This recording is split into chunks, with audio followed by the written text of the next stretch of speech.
Hello friends, welcome to the new episode of my channel. আমি অরিত্র। এখন এই ভিডিওর মধ্যে আমরা কিছু লেটেস্ট আপডেটস নিয়ে কথা বলবো। তো সবচেয়ে প্রথম আপডেটটা হচ্ছে সন্দীপ রেড্ডি বাংলার স্পিরিট বলে ছবিটা নিয়ে, যাতে লিড চরিত্র প্লে করবেন প্রভাস। তো এই ছবির শুটিং খুব শীঘ্রই শুরু হতে চলেছে এই বছরের শেষ দিক থেকে। বাট প্রভাসের জন্মদিন 23 অক্টোবর, সেই দিনকে সন্দীপ রেড্ডি বাংলা প্ল্যান করছে যে স্পিরিট থেকে তিনি একটা প্রমোশনাল মেটেরিয়াল আমাদের সামনে নিয়ে আসবেন। বাট সেটার মধ্যে আমরা কোনো ভিজুয়ালস দেখতে পারবো না, কোনো ভিডিও থাকবে না, জাস্ট অডিও থাকবে। এবার জাস্ট মনে করেন অ্যানিমালের যখন প্রথম অ্যানাউন্সমেন্ট টিজার এসেছিল, সেটাও একটা অডিও বেস ছিল, সেখানে রণবীর কাপুর আমরা ডায়লগ শুনতে পাচ্ছিলাম। তো সেইটাই কিন্তু আগুন লাগিয়ে দিয়েছিল, তার বিজিএম, তার রণবীর কাপুরের ডায়লগ ডেলিভারি, যেটা আমরা দেখেছিলাম ছবির অ্যাকচুয়ালি একদম শেষের সিন, সেটারই ডায়লগস গুলোকে নিয়ে করা হয়েছিল।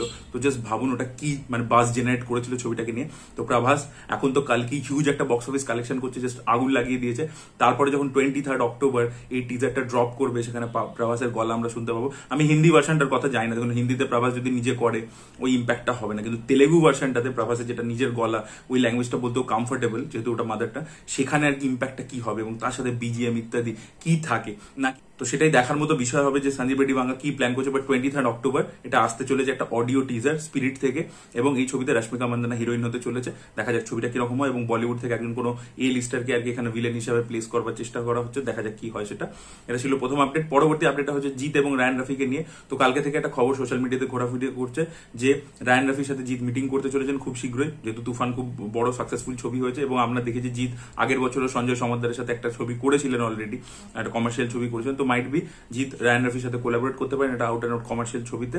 দেখা যাক। তো এখনো কোনো কনফার্ম আপডেট আসেনি, এখনো কোনো নিউজ পেপারের মাধ্যমে সেটা জানানো হয়নি, তো এখনো ওই জন্য কিছু কনফার্ম ধরা যায় না। বাট লেটস সি, এটা হলে তো খুবই ভালো একটা জিনিস হবে। তুফান এই সপ্তাহে রিলিজ করতে চলেছে। এখানে আমরা বুঝে যাবো যে রায়ান রাফির যে ইডিএম এ গল্প বলছে সেটা এখানকার বক্স অফিসে কতটা সফল হয়, সেটা আমরা বুঝতে পেরে যাবো। এবং তারপর দেখা যাক জিতের সাথে তার সাথে কোলাবোরেশন হয় কিনা।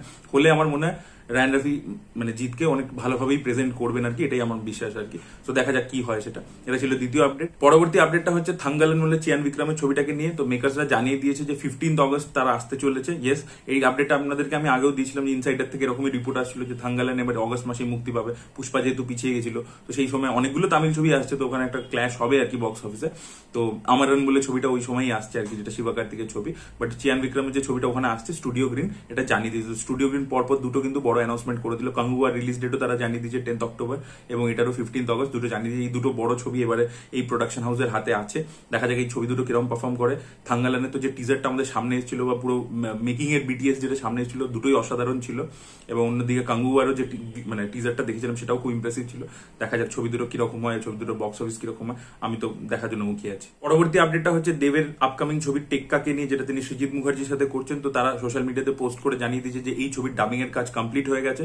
এবার দেখা যাক ছবির প্রমোশনের কাজ কবে থেকে শুরু হয়, কারণ ছবিটা রিলিজ করতে চলেছে পুজোর সময়। তার মানে মোস্ট প্রবলি আমরা ধরে নিতে পারি অগস্ট থেকে এর প্রমোশন শুরু হয়ে যাবে, কারণ দেব অনেক আগে থেকে প্রমোশন শুরু করে। তো মাইট বি সেই সময় কোনো প্রি টিজার বা কোনো পোস্টার বা কিছু ইন্টারেস্টিং কিছু এলিমেন্ট আমরা সামনে দেখতে পাবো। আমার মনে হচ্ছে অগস্ট মাস থেকে শুরু হয়ে যাবে এই ছবির প্রমোশন। লেটস সি কি হয়। আর এই ভিডিওর লাস্ট আপডেটটা হচ্ছে শাহিদ কাপুর এবং মৃণাল ঠাকুরকে নিয়ে। তো তারা একসাথে জার্সি বলে ছবিটাতে কাজ করছিল। ছবিটা কিন্তু ভালো ছিল, তাদের পারফরমেন্সও ভালো ছিল। ছবিটা আনফর্চুনেটলি বক্স অফিসে চলেনি, রিমেক ছবি ছিল, এবং সেই সময় প্যান্ডেমিকের পরে বেরিয়েছিল বলে অনেকগুলো কারণের জন্য। বাট তারা আবার একসাথে আসতে চলেছেন, অন স্ক্রিন শেয়ার করতে চলেছেন।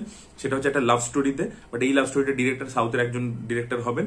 এখনো স্টোরি কি হতে চলেছে বা কে প্রডিউস করবে এগুলো কিছু ফাইনালাইজ হয়নি। So let's see Mrunal Thakur এবং শাহিদ কাপুরের জুটি এবারে হিট দিতে পারে কিনা। Let's see. তো this were the update guys. আপনাদের কি বক্তব্য অবশ্যই কমেন্ট সেকশনে জানাবেন। এই ভিডিওটা ভালো লেগে থাকলে লাইক করুন, শেয়ার করুন, চ্যানেলটিকে সাবস্ক্রাইব করতে ভুলবেন না। Bye bye.